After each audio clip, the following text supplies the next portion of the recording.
mình sẽ có một vài buổi luyện tập với bạn Khánh Linh. Và Khánh Linh là một bạn học sinh rất là đặc biệt với mình, tại vì bạn ấy chưa bao giờ đi giày cao gót và chúng mình chỉ có một vài buổi luyện tập với nhau vì bạn ấy sắp sửa tham gia cuộc thi Miss World năm 2025.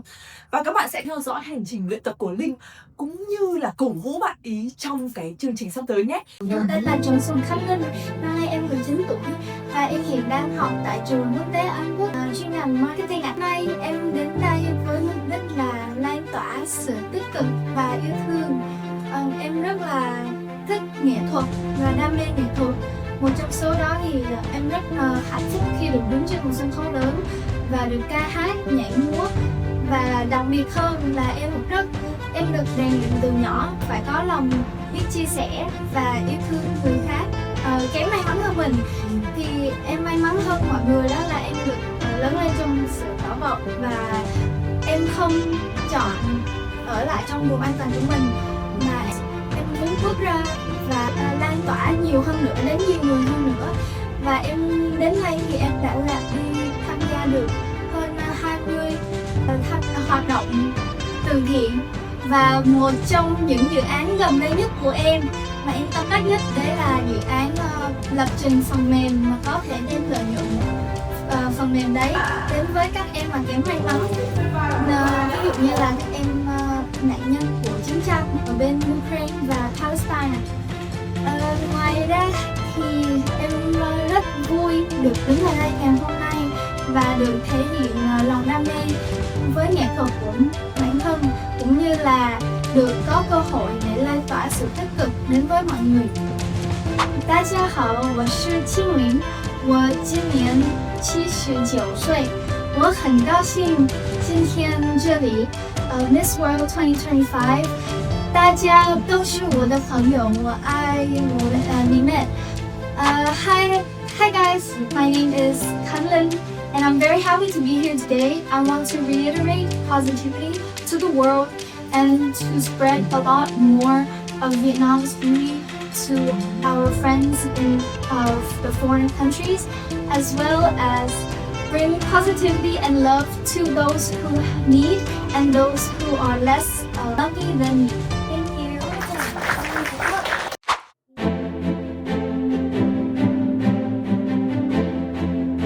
Đưa tơ lại đúng rồi.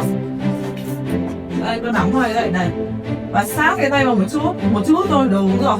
Để làm gì, để cho cái trục này thứ nhất là không bị co, không bị ấn bụng. Thứ hai thì vai con khi mà có cái lực này ở đằng sau lưng nó sẽ không bị đánh.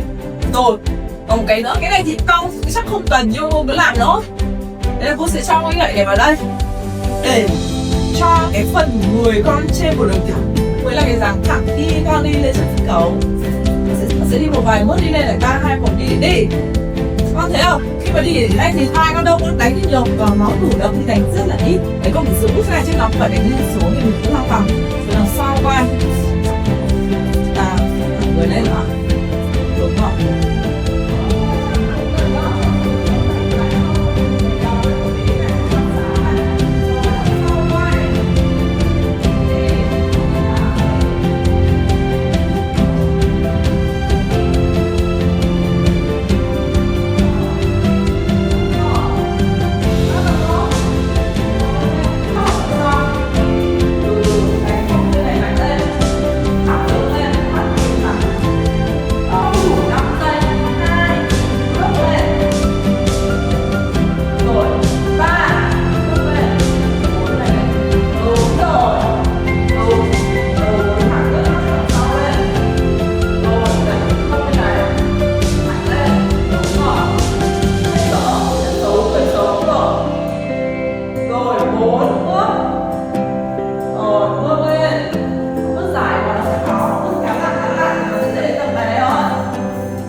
là nhiều video về các cô gái của BYOB và hành trình luyện tập của các bạn ý. Thì các bạn hãy cùng theo dõi chúng mình nha.